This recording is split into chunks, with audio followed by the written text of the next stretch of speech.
वारी वारी जाऊं मैं हिंदी पे वारी, हिंदी हमारी सबकी है महतारी, हिंदी हमारी। ವಿದ್ಯಾರ್ಥಿಗಳೇ, ತಮ್ಮೆಲ್ಲರಿಗೂ ಕೂಡ ನಿಮ್ಮದೇ ಆಗಿರತಕ್ಕಂಥ ಯೂಟ್ಯೂಬ್ ಚಾನಲ್ ಸ್ಟಡಿ ವಿತ್ ಪರಶುರಾಮ್ಗೆ ಸ್ವಾಗತವನ್ನು ಕೋರ್ತೀನಿ. ಇವತ್ತು 10ನೇ ತರಗತಿಯ ತೃತೀಯ ಭಾಷೆ ಹಿಂದಿಯಲ್ಲಿ ಕೂಡ ಒಂದು ವಿಡಿಯೋವನ್ನು ತಂದಿದ್ದೀನಿ. ಅದು ವಿಶೇಷವಾಗಿರ್ತಕ್ಕಂಥ ವಿಡಿಯೋ ಇದೆ.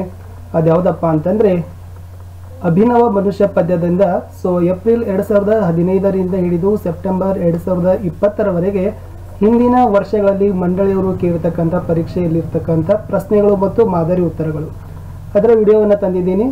ಇದರಿಂದ ಬಹಳಷ್ಟು ತಮಗೆ ಯೂಸ್ಫುಲ್ ಇದೆ, ಉಪಯೋಗ ಇದೆ ಅಂತ ಅಂದ್ಕೊಂಡಿದ್ದೀನಿ. ಯಾಕಂದರೆ ಹಿಂದಿನ ವರ್ಷಗಳ ಪ್ರಶ್ನೆ ಪತ್ರಿಕೆಗಳ ಆಧಾರದಲ್ಲಿ ನಾವುಗಳು ಅಧ್ಯಯನವನ್ನು ಮಾಡೋದ್ರಿಂದ ಪ್ರಶ್ನೆಯ ಹರಿವು, ಸ್ವರೂಪ, ಕಠಿಣತೆಯ ಮಟ್ಟ ನಿಮಗೇನಾಗುತ್ತಪ್ಪ ಅಂದರೆ ಗೊತ್ತಾಗುತ್ತೆ. ಇದಕ್ಕಿಂತ ಮುಂಚಿನ ಎಲ್ಲ ಪಾಠಗಳ ಒಂದು ಪ್ರಶ್ನೋತ್ತರಗಳು, ಹಿಂದಿನ ಪ್ರಶ್ನೆಗಳ ವಿಡಿಯೋಗಳನ್ನು ಹಾಕಿದ್ದೀನಿ, ಅವುಗಳನ್ನು ನೋಡ್ಬೋದು. ಈಗ ಅಭಿನವ ಮನುಷ್ಯ ಕವಿತೆಯ ಭಾವಾರ್ಥದ ವಿಡಿಯೋ ಯಾರು ನೋಡಿಲ್ಲಲ್ಲ ಅವರಿಗಾಗಿ ನಾನು ಏನು ಮಾಡಿದ್ದೀನಿ, ಐ ಬಟನ್ನಲ್ಲಿ ಅಭಿನವ ಮನುಷ್ಯ ಅಂತಕ್ಕಂಥ ವಿಡಿಯೋದ ಲಿಂಕನ್ನು ಸಜೆಸ್ಟ್ ಮಾಡಿದ್ದೀನಿ. ಅಲ್ಲಿ ಅದನ್ನು ಒತ್ತಿ ತಾವು ಅಭಿನವ ಮನುಷ್ಯ ಪದ್ಯದ ಸಾರಾಂಶವನ್ನು ನೋಡ್ಬೋದು. ಮತ್ತು ಅಭಿನವ ಮನುಷ್ಯ ಪದ್ಯದಲ್ಲಿನ ಅಭ್ಯಾಸದ ಚಟುವಟಿಕೆಯಲ್ಲಿರ್ತಕ್ಕಂಥ ಎಲ್ಲ ಪ್ರಶ್ನೆಗಳನ್ನು ಉತ್ತರಗಳನ್ನು ಬಹಳಷ್ಟು ಸರಳವಾಗಿ ಸಂಕ್ಷಿಪ್ತವಾಗಿ ಕೂಡ ಇನ್ನೊಂದು ವಿಡಿಯೋದಲ್ಲಿದೆ. ಅದು ಅಭಿನವ ಮನುಷ್ಯ ಪ್ರಶ್ನೋತ್ತರ ಅಂತಕ್ಕಂಥದ್ದು. ಆ ವಿಡಿಯೋ ತಾವು ನೋಡಲಿಲ್ಲ ಅಂದರೆ ಅದು ಕೂಡ ಐ ಬಟನ್ನಲ್ಲಿ ಸಜೆಸ್ಟ್ ಆಗ್ತಿದೆ, ಅದನ್ನು ಒತ್ತಿ ಆ ಒಂದು ಅಭಿನವ ಮನುಷ್ಯ ಪದ್ಯದ ಪ್ರಶ್ನೋತ್ತರಗಳ ವಿಡಿಯೋವನ್ನು ನೋಡ್ಬೋದು. ಶುರು ಮಾಡೋಣ ಅಭಿನವ ಮನುಷ್ಯದ ಪ್ರೀವಿಯಸ್ ಇಯರ್ ಕ್ವಶನ್ ಸೀರೀಸನ್ನು. ಮೊದಲಿಗೆ ತಾವು ಹೊಸಬರಾಗಿದ್ದರೆ ದಯಮಾಡಿ ಚಾನಲನ್ನು ಸಬ್ಸ್ಕ್ರೈಬ್ ಮಾಡಿ, ವಿಡಿಯೋ ಇಷ್ಟ ಆದರೆ ಒಂದು ಲೈಕ್ ಮಾಡಿ, ನಿಮ್ಮ ಫ್ರೆಂಡ್ ಸರ್ಕಲ್ಗೂ ಕೂಡ ಶೇರ್ ಮಾಡಲು ಮರೆಯದಿರಿ. ಏಕ ಅಂಕಕ್ಕೆ ಪ್ರಶ್ನೆ ಹೇ. ಅದರಲ್ಲಿನೂ ಕೂಡ ವಿಶೇಷವಾಗಿ ಮೊದಲಿರ್ತಕ್ಕಂಥದ್ದು ಏಕ್ ವಾಕ್ಯ ಮೇ ಉತ್ತರ ಲಿಖನ, ಒಂದು ಪೂರ್ಣ ವಾಕ್ಯದಲ್ಲಿ ಉತ್ತರಗಳನ್ನು ಬರೀತಕ್ಕಂಥ ಪ್ರಶ್ನೆಗಳಲ್ಲಿ ಯಾವೆಲ್ಲ ಪ್ರಶ್ನೆಗಳು ಯಾವ ವರ್ಷ ಕೇಳಿದ್ರು ಅಂತಕ್ಕಂಥದ್ದನ್ನು ನೋಡೋಣ.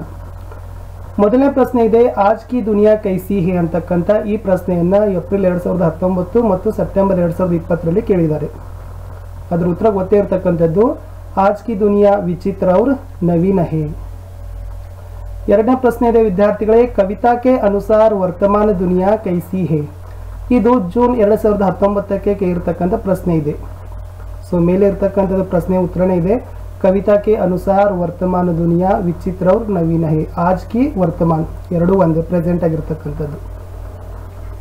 ಮುಂದಿನ ಪ್ರಶ್ನೆ, ಆಜ್ ಮನುಜ ಕಾ ಯಾನ್ ಕಹಾ ಜಾ ರಹಾ ಹೇ. ಈ ಪ್ರಶ್ನೆ ಜೂನ್ 2020ರಲ್ಲಿ ಕೇಳಿದರು. ಆಜ್ ಮನುಜ ಕಾ ಯಾನ್ ಗಗನ ಮೇ ಜಾ ರಹಾ ಹೇ. ಪ್ರಶ್ನೆ 4, ಆಧುನಿಕ ಪುರುಷ ನೆ ಕಿಸ್ ಪರ್ ವಿಜಯ ಪಾಯಿ ಹೇ. ಜೂನ್ 2017ರಲ್ಲಿನೂ ಕೇಳಿದ್ದಾರೆ. ಜೂನ್ 2016ರಲ್ಲಿ ಏನು ಮಾಡಿದಾರಪ್ಪ ಅಂದರೆ ಈ ಪ್ರಶ್ನೆಯನ್ನು ಕೇಳಿದ್ದಾರೆ. ಉತ್ತರ ಇರ್ತಕ್ಕಂಥದ್ದು ಆಧುನಿಕ ಪುರುಷ ನೆ ಪ್ರಕೃತಿ ಪರ್ ವಿಜಯ ಪಾಯಿ ಹೇ. ಪ್ರಶ್ನೆ 5, ಪವನ ಕಾ ತಾಪ್ ಕಿಸ್ಕೆ ಹುಕ್ಮ ಪರ್ ಚढ़ता ಉತರ್ತಾ ಹೇ.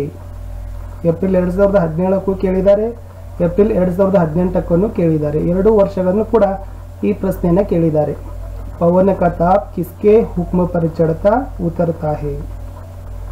ಉತ್ತರ ಇತ್ತು ಪವನ ಕಾ ತಾಪ್ ಮನುಷ್ಯಕ್ಕೆ ಹುಕ್ಮ ಪರ್ ಚढ़ता ಉತರ್ತಾ ಹೇ. ಇನ್ನು 1 ಅಂಕದಲ್ಲಿ ನಾವು ಅನುರೂಪದ ಪ್ರಶ್ನೆಗೆ ಹೋಗೋದಾದ್ರೆ ಅಲ್ಲಿ ಇದು ಒಂದು ಪ್ರಶ್ನೆಯನ್ನು ಕೇಳಿದ್ರು ಏಪ್ರಿಲ್ 2017ಕ್ಕೆ. ಮಾತೃಭೂಮಿ ಭಗವತಿ ಚರಣ್ ವರ್ಮಾ, ಅಭಿನವ ಮನುಷ್ಯ.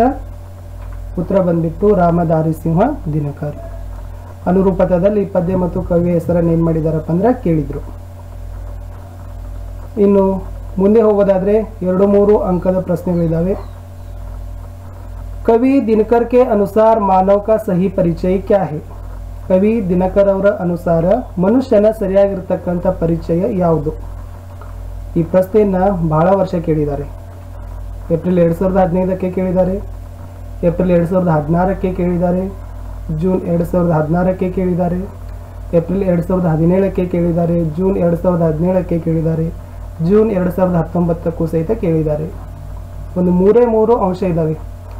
ಮೊದಲನೇದಾಗಿರ್ತಕ್ಕಂಥದ್ದು ದೂಸರೋं के ಹೃದಯ ಪರ್ ಜೀತ ಹಾಸಿಲ್ ಕರಣ, ಬೇರೆಯವರ ಹೃದಯವನ್ನು ಗೆಲ್ತಕ್ಕಂಥವನು. ಅಸೀಮಿತ ಮಾನವ ಸೇ ಪ್ರೇಮ್ ಕಾ ರಿಶ್ತಾ ಜೋಡ್ನಾ, ಅಸಂಖ್ಯಾತ ಮನುಷ್ಯರ ಜೊತೆ ಏನು ಮಾಡಬೇಕಪ್ಪ ಅಂದ್ರೆ ಪ್ರೀತಿಯ ಸೇತುವೆಯನ್ನು ಕಟ್ತಕ್ಕಂಥವನು. दूसरों के दूरी को मिठाने वाला, ಅಂದರೆ ಸೊ ಒಬ್ಬ ಮನುಷ್ಯ ಇನ್ನೊಬ್ಬನ ನಡುವೆ ಇರತಕ್ಕಂಥ ಶತ್ರುತನವನ್ನ, ಹಗೆತನವನ್ನ, ದ್ವೇಷವನ್ನ ಯಾರು ದೂರ ಮಾಡ್ತಾರಲ್ಲ ಅವನನ್ನ ಏನ್ ಮಾಡಿದಾರಪ್ಪ ಅಂದ್ರೆ ಕವಿ ರಾಮಧಾರಿ ಸಿಂಹ ದಿನಕರ್ ಅವರು ಮಾನವ ಅನ್ಲಿಕ್ಕೆ ಯೋಗ್ಯ ಅಂತ ಹೇಳಿದ್ದಾರೆ. ಸೊ 2 अंकಕ್ಕೆ ಇದ್ರೂ 3 अंकಕ್ಕೆ ಇದ್ರೂ ಇಷ್ಟು ತಾವು ವಿಷಯಾವಶಗಳನ್ನು ಬರೆದ್ರೆ ಸಾಕು. दूसरों के हृदय पर जीत हासिल करना, असीमित मानव से प्रेम का रिश्ता जोड़ना, एक नर दूसरों के नर के बीच के जो दूरी को मिटाने वाला ही मानव कहलाने का अधिकारी है. ಮುಂದಿನ ಪ್ರಶ್ನೆಗೆ ಹೋಗೋಣ. दिनकर जी ने आधुनिक मानव की भौतिक साधना का वर्णन कैसे किया है? ಸೊ ರಾಮಧಾರಿ ಸಿಂಹ ದಿನಕರ್ ಅವರ ಆಧುನಿಕ ಮನುಷ್ಯನ ಭೌತಿಕ ಸಾಧನೆಯನ್ನು ಯಾವ ತರನಾಗಿ ವರ್ಣನೆಯನ್ನು ಮಾಡಿದ್ದಾರೆ.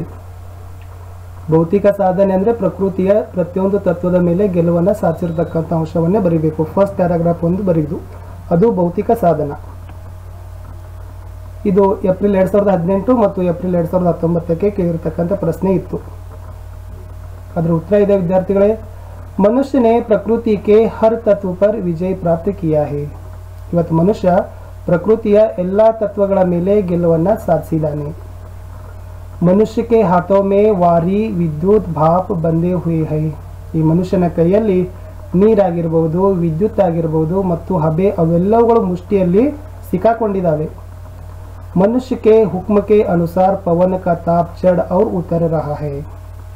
ಮನುಷ್ಯನ ಆಜ್ಞೆಗೆ ಅನುಸಾರವಾಗಿ ಇವತ್ತು ಗಾಳಿಯ ಉಷ್ಣತೆ ಕೂಡ ಏರ್ತಾ ಇದೆ ಮತ್ತು ಇಳಿತಾ ಇದೆ. ಇದೇ ಮಾನವನ ಭೌತಿಕ ಸಾಧನೆಯನ್ನು ಬರೀತಕ್ಕಂಥದ್ದು. ಮುಂದಿನ ಪ್ರಶ್ನೆ ಇದೆ ವಿದ್ಯಾರ್ಥಿಗಳೇ. ಪ್ರಕೃತಿ पर सर्वत्र है विजयी पुरुष आसीन इस पंक्ति का आशय क्या है? ಸೇಮ್ ಆನ್ಸರ್ ಇತ್ತದು. ಅಂದರೆ ಪ್ರಕೃತಿಯ ಎಲ್ಲ ತತ್ವಗಳಲ್ಲಿನೂ ಕೂಡ ಮನುಷ್ಯ ವಿಜಯವನ್ನು ಸಾಧಿಸಿದ್ದಾನೆ. ಇದರ ಒಂದು ಆಶಯ ಉದ್ದೇಶ ಏನು? ಅದು ಜೂನ್ 2020ಕ್ಕೆ ಕೇಳಿರ್ತಕ್ಕಂಥ ಪ್ರಶ್ನೆ ಇತ್ತು. ಅದೇ ಮಾದರಿಯಲ್ಲಿ ಇನ್ನೊಂದು ಪ್ರಶ್ನೆ ಇದೆ. आधुनिक मानव ने प्रकृति के हर तत्व पर कैसे विजय प्राप्त की है? ಆಧುನಿಕ ಮನುಷ್ಯ ಪ್ರಕೃತಿಯ ಎಲ್ಲ ತತ್ವಗಳ ಮೇಲೆ ಹೇಗೆ ವಿಜಯವನ್ನು ಸಾಧಿಸಿದ್ದಾನೆ? ಇದು ಸೆಪ್ಟೆಂಬರ್ 2020ಕ್ಕೆ ಕೇಳಿರ್ತಕ್ಕಂಥ ಪ್ರಶ್ನೆ ಇತ್ತು. ಉತ್ತರ ಇದೆ. मनुष्य ने प्रकृति के हर तत्व पर विजय प्राप्त किया है. मनुष्य के हाथों में वारी विद्युत भाप बंधे हुए हैं. मनुष्य में हुक्म के अनुसार पवन का ताप चढ़ और उतर रहा है. मनुष्य सरिता गिरी और सिंधु को एक समान लांग सकता है. ಸೊ ವಿದ್ಯಾರ್ಥಿಗಳೇ, ಇಷ್ಟಿತ್ತು ಈ ಒಂದು ಪ್ರಶ್ನೆಗಳ ಒಂದು ಸರಣಿಗಳಲ್ಲಿ. ಅಭಿನವ ಮನುಷ್ಯ ಈ ಪದ್ಯದಿಂದ ಹಿಂದಿನ ವರ್ಷ 2015ರಿಂದ 2018ರವರೆಗೆ ಪ್ರಶ್ನೆಗಳು ಬಂದಿಲ್ಲ. ಯಾಕೆಂದರೆ ಈ ಪದ್ಯವನ್ನು 2018-19 ಪಠ್ಯಕ್ರಮದಿಂದ ಏನು ಮಾಡಿದಾರಪ್ಪ ಅಂದರೆ ಇಟ್ಟಿದ್ದಾರೆ. ಅಂದರೆ 2019ಕ್ಕೂ ಇತ್ತು, ಆಮೇಲೆ ಮುಂಚೆನೂ ಕೂಡ ಇತ್ತು. ಅದನ್ನ ನೆನಪು ಇಟ್ಕೊಳ್ಬೇಕು. 2018-19ಕ್ಕೆ ಪರಿಷ್ಕೃತ ಪಠ್ಯಕ್ರಮ ಮತ್ತು ಅದಕ್ಕಿಂತ ಮುಂಚೆನೂ ಪಠ್ಯಕ್ರಮ. ಅಂದರೆ ಸುಮಾರು 2015ರಿಂದ ಹಿಡಿದು 2020ರವರೆಗೆ ಎಲ್ಲ ಒಂದು ವರ್ಷಗಳಲ್ಲಿ ಈ ಪದ್ಯದಿಂದ 3 ಅಂಕಗಳ ಪ್ರಶ್ನೆಗಳನ್ನು ಕೇಳ್ತಾನೆ ಬಂದಿದ್ದಾರೆ. 1 ಅಂಕ, 2 ಅಂಕ ಅಥವಾ 3 ಅಂಕಕ್ಕೇನೆ ದೀರ್ಘ ಮಾದರಿ ಉತ್ತರದ ಪ್ರಶ್ನೆಗಳು. ವಿಡಿಯೋ ನಿಮಗೆ ಇಷ್ಟ ಆದರೆ ಒಂದು ಲೈಕ್ ಮಾಡಿ, ನಿಮ್ಮ ಫ್ರೆಂಡ್ ಸರ್ಕಲ್ಗೆ ಶೇರ್ ಮಾಡಿ, ಹೊಸದರಾಗಿದ್ದರೆ ಸಬ್ಸ್ಕ್ರೈಬ್ ಮಾಡಲು ಮರೆಯದಿರಿ. ಜೊತೆಗೆ ಬೆಲ್ ಐಕಾನನ್ನು ಒತ್ತೋದ್ರಿಂದ ಮುಂಬರ್ತಕ್ಕಂಥ ವಿಡಿಯೋಗಳ ನೋಟಿಫಿಕೇಶನ್ ತಮಗೆ ಸಿಗುತ್ತೆ. ಹಿಂದಿಯ ಗದ್ಯ ಪದ್ಯ ವ್ಯಾಕರಣ ಪಾಸಿಂಗ್ ಪ್ಯಾಕೇಜ್ ಆಗಿರ್ಬೋದು, ಸಮಾಜ ವಿಜ್ಞಾನದ ಪ್ರಶ್ನೋತ್ತರ ಮತ್ತು ನೋಟ್ಸ್ಗಳು ಎಲ್ಲ ವಿಡಿಯೋಗಳಿದ್ದಾವೆ. ಸುಮಾರು 500ಕ್ಕಿಂತ ಹೆಚ್ಚು ವಿಡಿಯೋಗಳನ್ನು ಅಪ್ಲೋಡ್ ಮಾಡಿದ್ದೀನಿ, ತಾವುಗಳು ನೋಡ್ಬೋದು. ಸೊ ಬರೀ ನೀವಷ್ಟೇ ವಿಡಿಯೋ ನೋಡಬೇಡಿ, ನಿಮ್ಮ ಫ್ರೆಂಡ್ ಸರ್ಕಲ್ಗೂ ಕೂಡ ತಾವುಗಳು ಶೇರ್ ಮಾಡಬೇಕು. ನಿಮ್ಮ ಒಂದು ಶೇರ್, ನಿಮ್ಮ ಒಂದು ಲೈಕ್, ಅದುವೇ ನಮಗಿರ್ತಕ್ಕಂಥ ಒಂದು ಮೋಟಿವೇಶನ್. ಯಾಕಂದರೆ ಇಲ್ಲಿವರೆಗೆ ನಾವು ಬಹಳಷ್ಟು ವ್ಯಾಕರಣದಲ್ಲಿನ ಒಂದು ಕಂಟೆಂಟ್ಗಳ ಬೇಸ್ಡ್ ಆಗಿರ್ತಕ್ಕಂಥ ವಿಡಿಯೋಗಳನ್ನು ಅಪ್ಲೋಡ್ ಮಾಡಿದ್ದೀವಿ. ಒಟ್ಟಾರೆ ಉದ್ದೇಶ ಈ ಒಂದು ಬಿಡುವಿನ ಸಮಯದಲ್ಲಿ ತಾವುಗಳು ಉಪಯೋಗವನ್ನು ಪಡ್ಕೋಬೇಕು, ಸದುಪಯೋಗವನ್ನು ಪಡಿಸ್ಕೊಂಡು ಅಧ್ಯಯನದಲ್ಲಿ ನಿರಂತರತೆಯನ್ನು ಕಾಯ್ದುಕೊಳ್ಬೇಕಂತಕ್ಕಂಥದ್ದೇ ಉದ್ದೇಶ. ಪ್ರತಿದಿನ ರಸಪ್ರಶ್ನೆಯನ್ನು ಮಾಡ್ತಾ ಇದ್ದೀವಿ. ಆ ರಸಪ್ರಶ್ನೆಯ ಲಿಂಕನ್ನು ಬಿಡ್ತೀವಿ, ಅಲ್ಲಿನೂ ತಾವುಗಳನ್ನು ಉತ್ತರವನ್ನು ಕೊಡಬಹುದು. ರಸಪ್ರಶ್ನೆ ಸಿದ್ಧತೆಗಾಗಿಯೇ ವಿಡಿಯೋವನ್ನು ಕೂಡ ಇಟ್ಟಿರ್ತೀವಿ. ಆ ವಿಡಿಯೋವನ್ನು ನೋಡಿ ಕಂಪ್ಲೀಟಾಗಿ ಅಧ್ಯಯನ ಮಾಡಿದ ಮೇಲೆ ತಾವೇನು ಮಾಡಬೇಕಪ್ಪ ಅಂದರೆ ಆ ರಸಪ್ರಶ್ನೆನ ಅಟೆಂಪ್ಟನ್ನು ಮಾಡಿದರೆ ಅಲ್ಲಿರ್ತಕ್ಕಂಥ ಎಲ್ಲ ಪ್ರಶ್ನೆಗಳಿಗೆ ತಾವು ಸರಿಯಾಗಿ ಉತ್ತರಿಸಬಹುದು. ಭಾಳಷ್ಟಾಯಿತು.